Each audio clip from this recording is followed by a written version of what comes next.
Hi, John from The Spirited Gourmet here, and I wanted to talk to you about the wines we're featuring for this coming week. So it's November.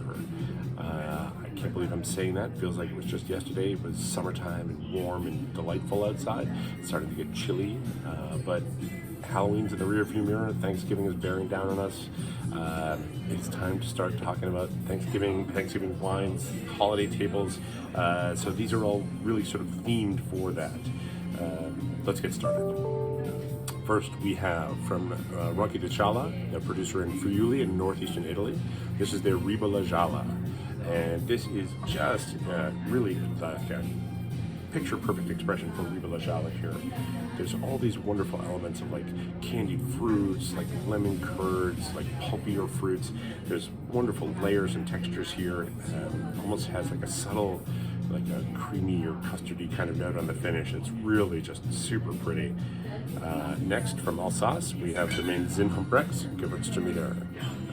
Incredibly aromatic. Zinnhumbrecht is really kind of a standard bearer for excellence in Alsace. 100% Gewürztraminer. This is totally just bursting with like notes of like rose petals and lychee and ginger. It is just a tiny bit off dry. A little hint of residual sugar gives it a nice sort of like mouth-filling quality. Really sort of gives it a lushness. It's really beautiful. It's a terrific turkey wine. Speaking of turkey wines, we have a Beaujolais from Chateau Cambon. So it's just Beaujolais appellated, but the bulk of the fruit here is coming from the crus of like Morgon and Régny. This is a project that was originally started by Marcel Lapierre with some friends of his. It's really sort of taken on a life of its own. It's just like perfect Gamay. It has this wonderful elements of like cherry and pomegranate with like a little like woodsy, freshly turned earth kind of quality. It's very quaffable.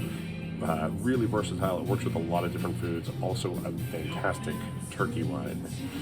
Next, going back to Italy, going up to the north, but this time we're going into Piedmont and Alto Piemonte, really close, not too far away from Austria, really. This is a 100% Croatina from Barbaglia. New producer for us, really wonderful wine.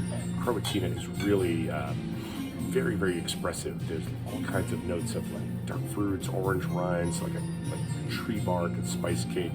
It's big and rich on the palate, but the soil up here is it's a kind of volcanic soil that sort of tends to give a little mineral acidity to the wine that gives it a little lift and a little lightness, so it doesn't become too overbearing on the palate. Really beautiful bottle of wine. And last we have the Bella Ribera del Duero, 100% Tempranillo. This is going to be sort of deceptive. You pull the cork, the wine seems very big, very massive wine, but with just a little bit of time exposed to the air, it kind of does this magic trick where it sort of softens up and all these wonderful hidden nuances come out.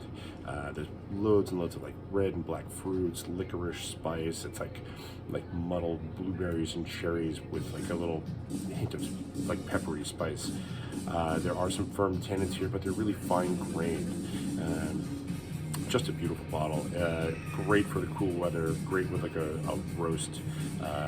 Great with like a little saltier cheese, like something like a sheepy kind of cheese. They are all available. They are all delicious. I hope you get a chance to try them all. They're all that wonderful, and I hope we get to see you soon. Thanks so much.